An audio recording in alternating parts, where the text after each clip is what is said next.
Thank you for that speech. We now turn to the first speaker for the opposition, Jeremy Browne. Jeremy Browne is the CEO of Canning House, the UK's leading forum on Latin America. He was a Liberal Democrat MP for Taunton and Deane from 2005 to 2015 and served as Minister of State in the Foreign and Commonwealth Office and as Minister of State for Crime Prevention. He has previously served as the City of London's Corporation Special Representative to the EU. You have the ears of the House.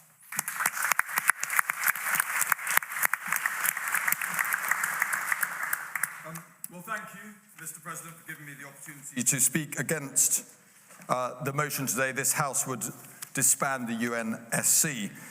And before I start, I want to say what an honour it is for me to act as the warm-up man for Karen Pierce, who is the previous British ambassador to the UN, so we await her contribution as the definitive and authoritative view probably expressed by anybody this evening, but is also the current British ambassador to the United States and will be for a few months yet, while we wait to see whether Peter Mandelson needs a serious job to go alongside being Chancellor of Britain's second most distinguished seat of learning. Are you following this? Peter Mandelson and William Hague is a big contest that's going on for the Oxford Chancellorship at the moment.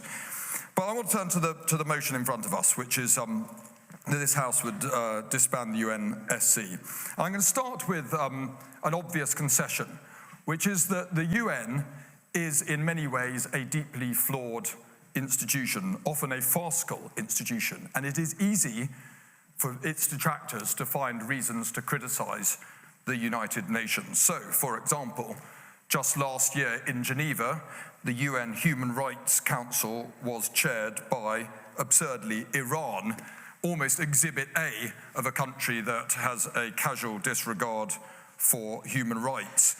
The cynical use of the veto in the Security Council, primarily by Russia and China, and primarily defending each other's interests and covering each other's backs, I think serves the institution ill. You get the absurdity, for example, of the UN Decolonization Committee giving lofty judgments about the Falkland Islands, an island that when it was discovered wasn't occupied at all and is therefore hard to decolonize and whose people wish to maintain their existing arrangement. And of course, the new president-elect of the United States of America is fairly openly contemptuous of the UN, despite being the leader designate of the most powerful country in the world and the biggest single contributor to the institution. So it has problems. It is certainly an imperfect institution. Maybe that is because it reflects the imperfect world within which we live. But I put it to you that we need some sort of forum where we can, as a population of the world, 8 billion or so people spread across 193 countries, it could be one moment, some forum where we can gather and air our differences and seek to find common ground. And although the General Assembly has a role to play and gives a voice to each of the 193 countries, it is clearly, in my view, and I hope the view of everyone here, too unwieldy an organisation to give leadership to the UN, and that's why there is a role for the UN Security Council. I'll give way to whoever wishes me. Forum exists, the UN General Assembly. Well, if I'd given way immediately, then I could have replied with the answer I was just saying, which is I do think there's a role. I mean, I'm conscious that I am a national of one of the 5 permanent members, and so I have a skewed view. If I came from a country like one of the Pacific Islands with a very small population, then I may feel slightly differently about it. But I do think it would be strange were each country to be given an equivalent weighting. And of course, the General Assembly does provide a forum for everybody to have a voice, but I have never come across a well-run institution yet which has 193 people around the boardroom table. So there is something to be said for more streamlined arrangements. But I want to come to the crux of the debate, because that in a way was the sort of warm-up first half. Well, I'll get one more time and then I'll get to the crux of what I wanted to say. 160 members of the General Assembly out of 193 voted for Palestinian statehood. And 6, including the United States, which is a P5 member, voted against it, including, of course, the ceasefire resolutions that they vetoed. So to suggest that 160 nations cannot govern themselves and cannot govern the world, but one can, is a little bit undemocratic, isn't it? Well, I'm not arguing that 160 countries can't govern themselves. Whether they can govern other countries is another matter altogether. And I'm not arguing the UN should be a democracy.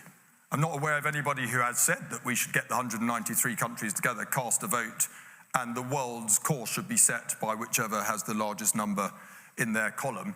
I think that would be impractical, and it's not going to happen anyway, so we could spend the next hour discussing that to a completely fruitless end. But I want to come to the central bit, which is the motion says this House would disband the UNSC.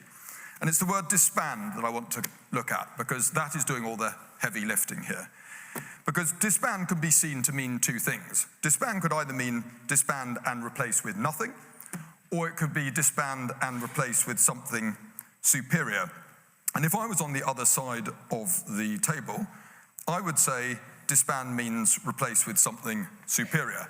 And I acknowledge that there is a strong case that there may be a better arrangement than the existing one that we have. The 5 permanent members of the UN Security Council do represent, to some degree, a sort of frozen post-war order. And it's not wholly imperfect, which is why the momentum behind reforming it is not stronger than it is. But I think there is a case for having Japan and Germany permanently represented as the 2 large powers that were defeated in the Second World War. There's a strong case for having India as the most populous country in the world, strong case for having Brazil as the dominant power in South America, and there's a strong case for having African representation, although good luck sorting out which African country comes to the fore, because there are many African countries that think they ought to be the nominated one. But I accept that there is a case for an expanded permanent membership, perhaps without all 10 in this instance wielding a veto, and that is one reform that could be put into place. I accept that there may be an argument for removing the veto altogether, although it is a bit of a debating point because I think it's extremely unlikely to happen. I think there's a case for looking at the composition. At the moment you have P5 and an elected 10. That number 10 could be higher, it could be lower. They do 2-year terms, that could be longer, it could be shorter. So if the motion was to say that this House would reform the UN Security Council, I'd probably support it. If it said this House would improve the UN Security Council, I'd probably support it. If it said this House would modernize the UN Security Council, I'd probably support it as well. But it doesn't say any of those things. It says this House would disband the UN Security Council, and it is a sleight of hand to think that that means anything else than that we are not going to have a body where the world can come together and meaningly seek, particularly among the great and most influential powers in the world, resolution to our collective problems. And in my view, that is neither a good idea nor likely to happen.